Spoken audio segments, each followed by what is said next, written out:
Okay, so I've been asked several times to do a quick video on my setup for controls after the OH6 came out, and how I fly, what I use, etc.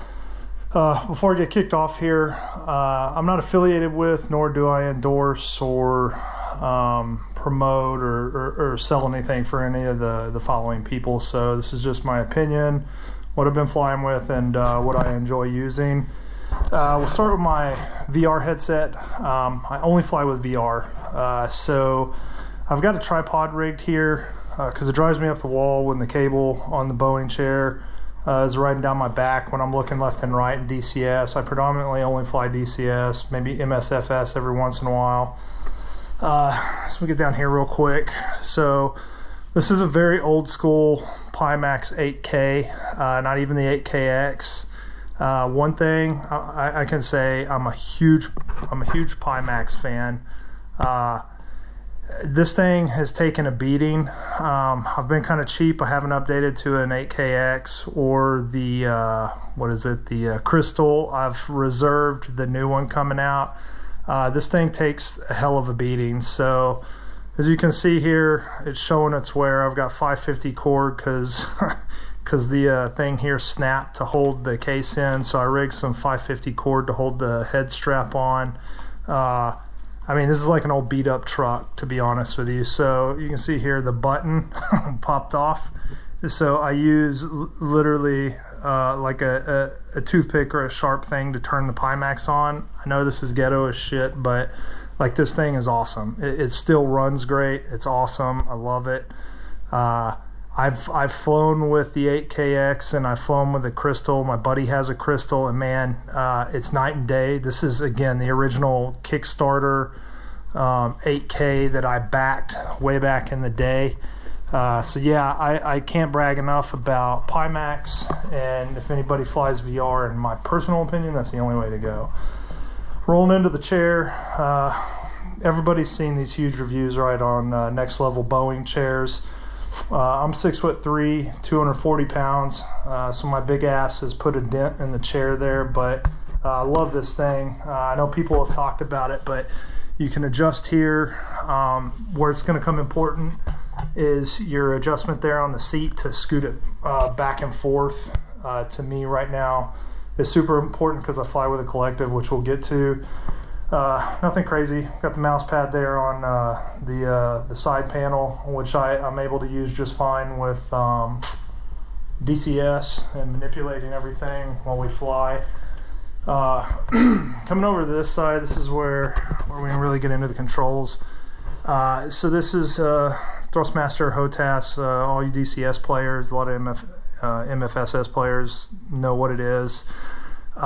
This bad boy was my dad's, actually. I've had this. Again, when you talk quality, Thrustmaster, in my opinion,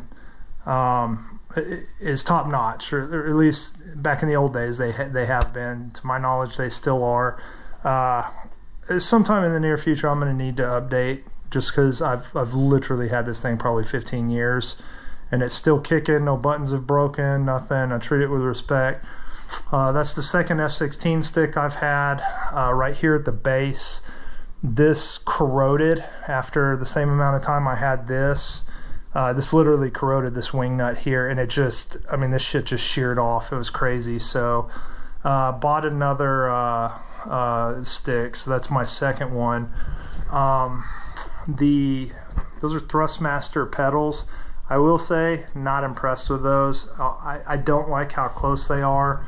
I fly the helos a lot on DCS, and I'll sit in the chair here in a minute, but the problem I have with these pedals, and when I have the funds, I'll update to maybe some of those new WinWing pedals, but these are too close together, and the biggest problem with these isn't even necessarily the distance, as much as it is they stick. So you can tell in my videos, especially with the Cayuse,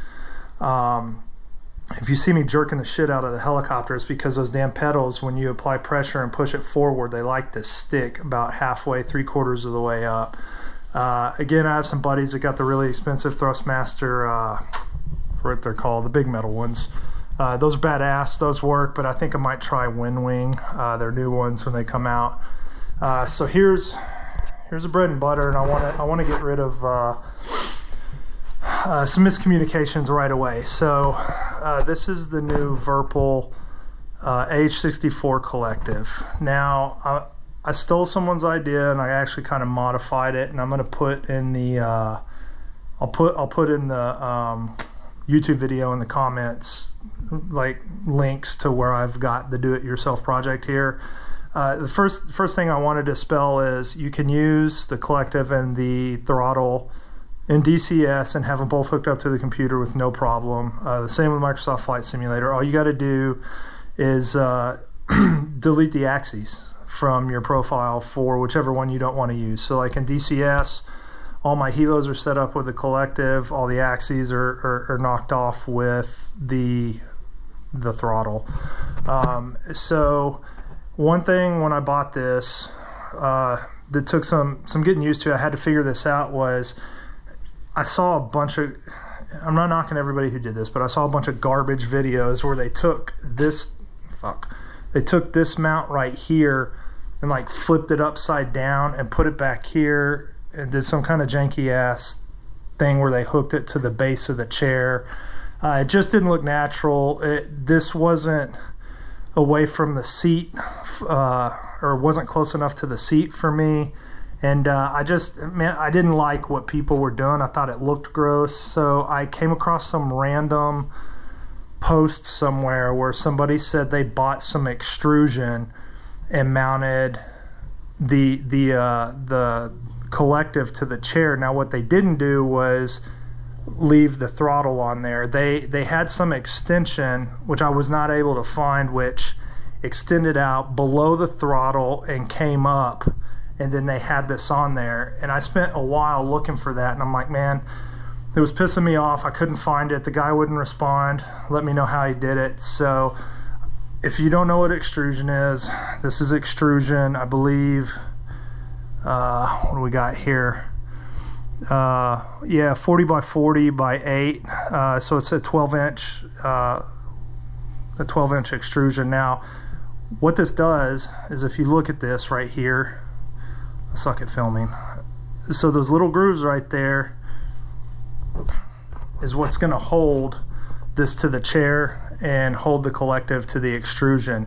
Now, what I did was, these little guys right here are awesome. These, you put the screw into that, and this little clip here, little clip there slides into the extrusion right here, and it doesn't move the screw. It's awesome. These things were worth their weight in money. I mean, I think I spent like a couple dollars on a bag full of these things.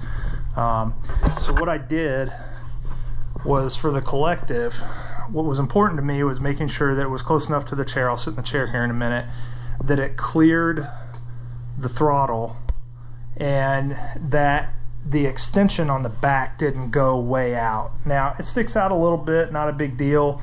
Honestly, I could probably adjust that a little, but what I did was I took the screws that came with the Boeing chair and I ran them underneath here, through the back here. I extended them out through here into this extrusion using this little guy here, and I screwed one here and here. This thing is fucking solid. It's not moving at all. And I painted this black as well. So Fox Mounts, do this here. Fox Mounts makes this mount right here that is made specifically for the Virpil collective. And what I did was, I took two of these. I screwed using the screws that came with the, I believe they came with the mount, screwed them into the extrusion here, and then on the back you take the screw that comes in the collective and you screw it into that plate.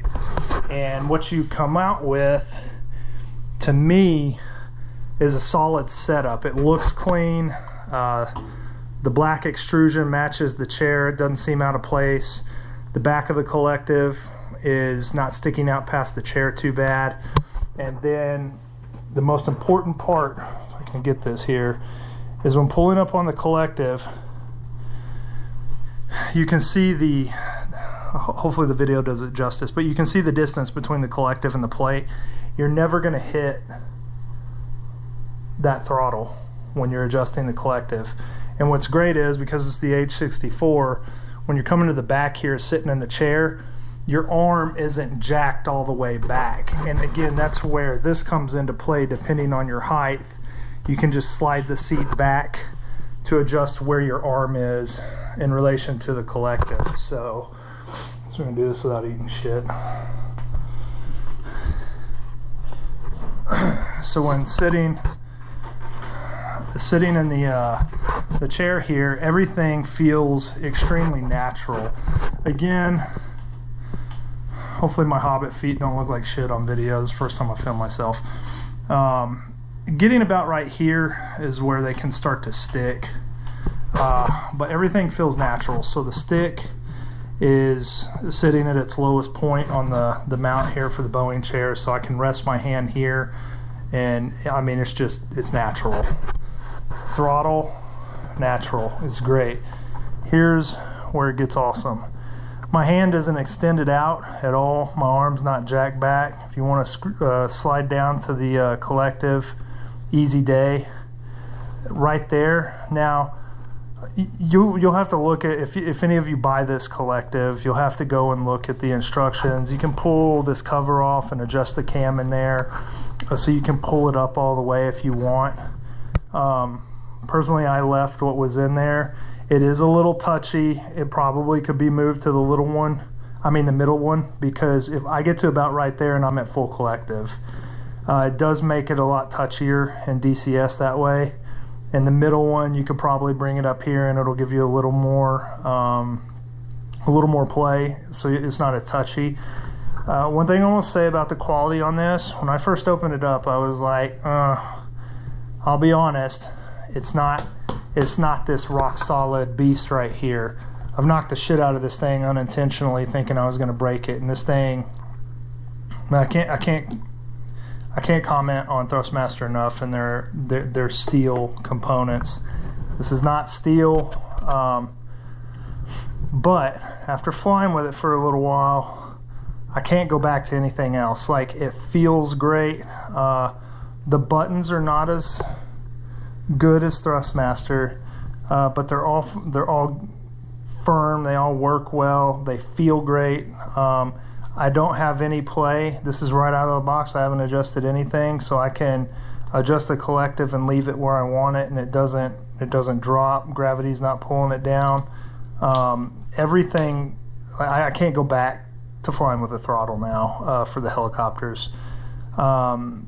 But yeah, I mean, I can't brag enough now about this. Now, what I will say is, with this setup, getting in and out of this chair, if you're a clumsy ass or you're not paying attention with the way this is constructed, you could easily break this shit stepping on it or kicking it, I'm sure. Obviously, I'm not going to demonstrate that.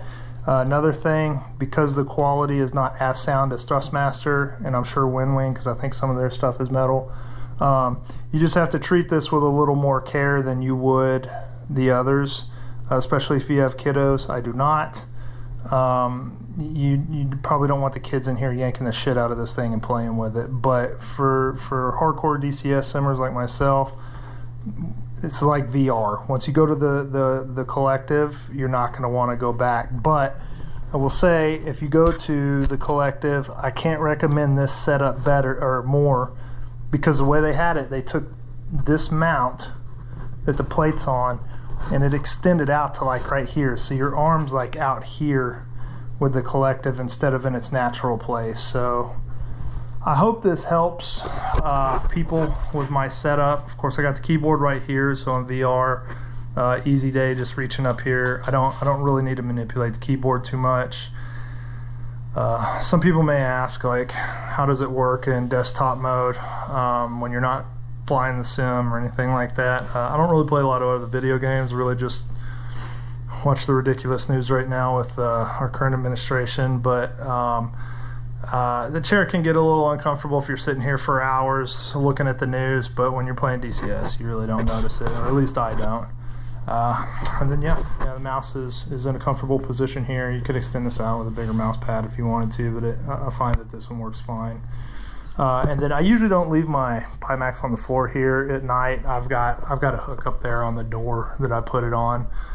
I've tried mounting some to the back of the chair and ditching the tripod, but it just doesn't seem to work. So yeah, I hope that helps out the handful of people that have been asking me over and over about my controls. I've been meaning to do a video on this, but I think the biggest thing I want to drive home is if you're doing a collective, I would suggest doing it my way. If you have questions, again, please hit me up. I'll do another video, shoot you an email or something. But if you got a Boeing chair, man, this is the way to go right here. So I hope that helps everybody, and yeah.